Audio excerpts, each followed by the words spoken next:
WGAL News 8 Today starts now. You know, there's always a catch, but we are enjoying the warm weather. Good morning, everybody. It is Tuesday today. I'm Matt Barker. I'm Caitlin Smith, and I understand that even begging meteorologist Mike Sesto won't keep the warm weather around for that long. Unfortunately, no, it will not. It's March. It likes to go up and down here, but we do get today and tomorrow with the warm weather. So at least we'll have, at that point, 4 days stretch with it. But it does go out with a little bit of a bang, so to speak, as we go into Wednesday. So enjoy today. Near record warmth actually is expected across the area. And then tomorrow, there's that bang I was talking about. Showers and thunderstorms are expected in the afternoon. Some of those could even be on the strong side. So it will be an impact day tomorrow, as we will need to watch for potentially some severe storms.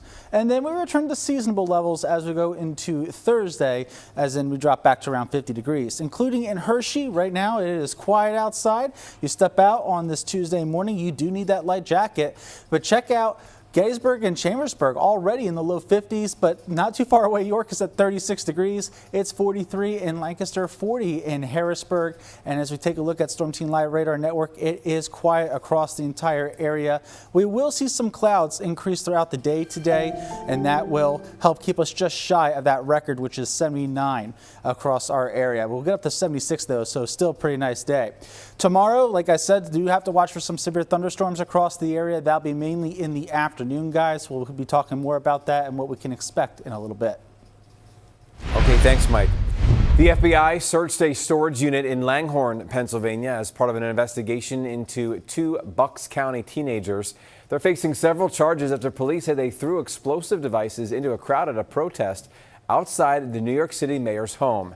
18-year-old Amir Balat and 19-year-old Ibrahim Kamyoumi, both taken into custody in New York City during the protest on Saturday. One of the suspects said they were inspired by ISIS. New York City Police Commissioner Jessica Tisch said the explosive devices were made with the intent to injure others. A neighbor at one of the men in Bucks County said he didn't realize it was his neighbor's son that was arrested. I think this is the age we live in. I think nothing surprises me anymore. It's just the way it is. And unfortunately, people think that their way may be the only way. And we just have to come to an agreement that we all disagree, but we don't need to injure each other over it. That's a little much. Commissioner Tisch said that they don't have information as of yet to connect the incident there in New York City to the ongoing war in Iran. Federal prosecutors have now charged the two men with multiple offenses, including attempting to provide support to ISIS and using a weapon of mass destruction. The remains of the 7th U.S. soldier killed during the war in Iran has now returned to U.S. soil.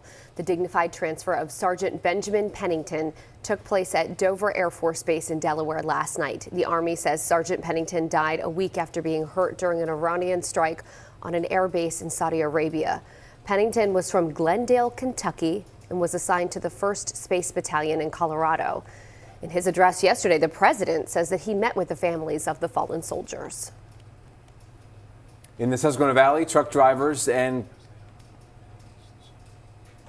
companies who use diesel fuel are telling News 8 that they're feeling the effects of rising oil prices. Robert Grimaldi, he's the school director of the Shelley Truck Driving School in York, says over the last week he has seen a near $300 increase in fuel costs per truck for the 8 trucks in their fleet.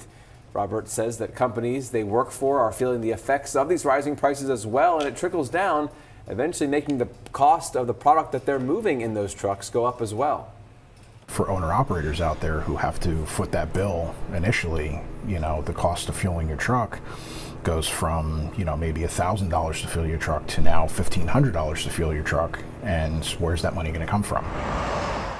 The state average here in Pennsylvania of diesel fuel is $5.06 as of this morning. As for a gallon of regular, the state average is $3.64. That's up 52 cents since last night. Another 4 cents overnight it went up.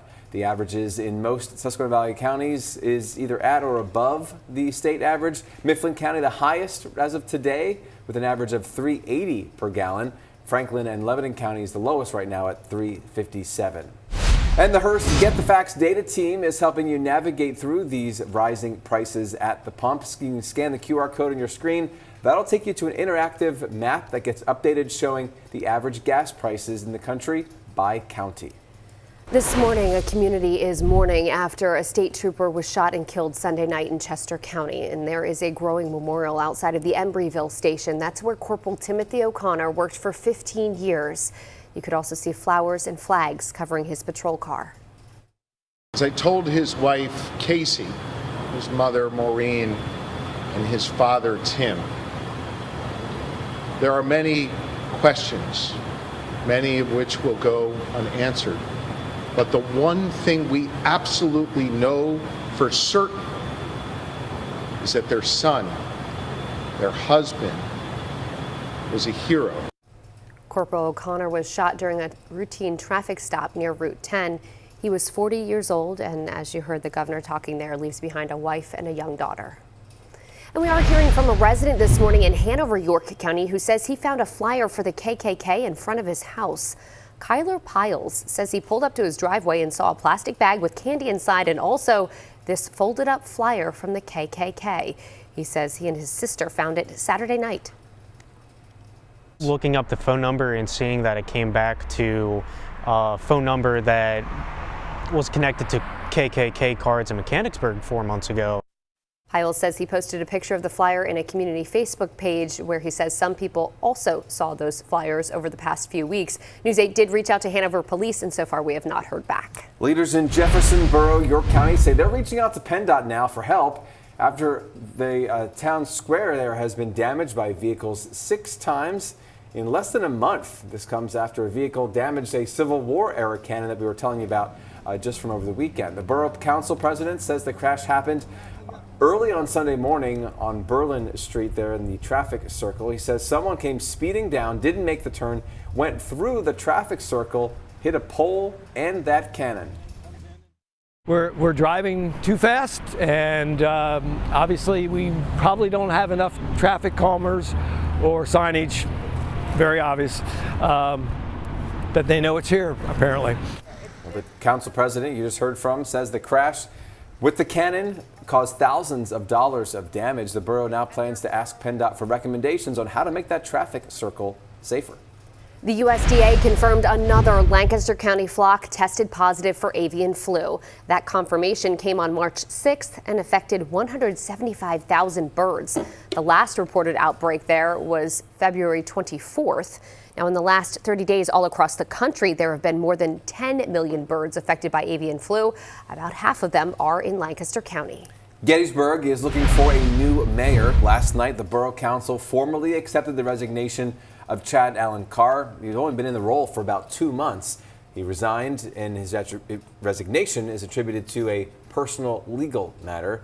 Applications now open to become the next mayor of Gettysburg. They're open until Monday night. Gettysburg residents who are registered voters and have lived in the borough for at least a year are eligible to apply for the position. If you believe you have skills to bring to bear for your community, this is the time to think about stepping up for us. So in 2 weeks, on March 23rd, Borough Council will hold a special meeting to hear public statements from those who've applied and to vote on a new mayor that night. The new mayor will serve until the next municipal election in 2027. Carr won the election for Gettysburg mayor in November over the incumbent mayor, Rita Freeling, by fewer than 150 votes. Freeling has told News 8 that she is interested in applying for the role.